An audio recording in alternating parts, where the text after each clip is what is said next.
The Department of Commerce is working on an ambitious reform agenda which is being pursued through an interministerial mechanism.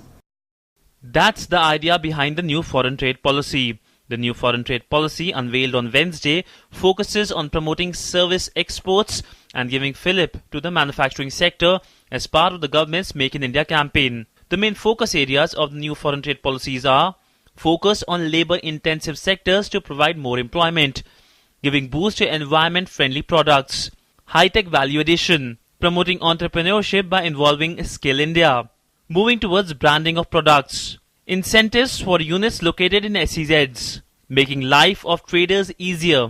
And for the first time, the foreign trade policy talks about e-commerce. Under the new policy, India's nascent yet burgeoning e-commerce sector would be given SOPs. In its blueprint for enhancing exports, the government has merged all earlier export promotion schemes under two plans: the Merchandise Exports from India Scheme, or MEIS, and the Services Exports from India Scheme, or SIES, for services exporters. There is a higher level of rewards under the MEIS scheme for export items with high domestic content and value addition. This is also very innovative and imaginative step taken by the ministry, and I commend them for that.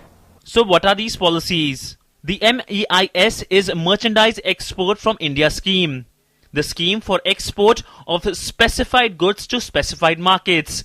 The rate of rewards under this scheme ranges from 2 to 5%. The SIES stands for Services Exports from India Scheme. The policy is for increasing exports of notified services. Under the scheme, the select services would be rewarded at the rate of 3 to 5%. The scheme will apply to services providers located in India instead of Indian services providers. The new policy involves both the Make in India and Skill India program of the government. The policy gives impetus to Make in India by reducing export obligation for domestic procurement under EPCG scheme. Obligation under EPCG scheme will be reduced by 25% to promote domestic manufacturing. Also, high level of rewards under MEIS for export items under high domestic content and value addition. The policy also takes care of Skill India program by galvanizing the Niryat Bandhu scheme.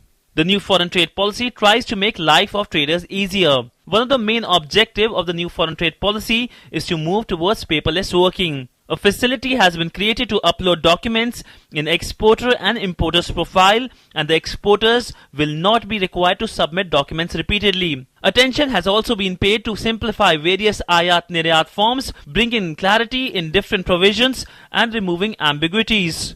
And here is the big number. Government aims to raise country's exports to $900 billion by the year 2020 through this policy.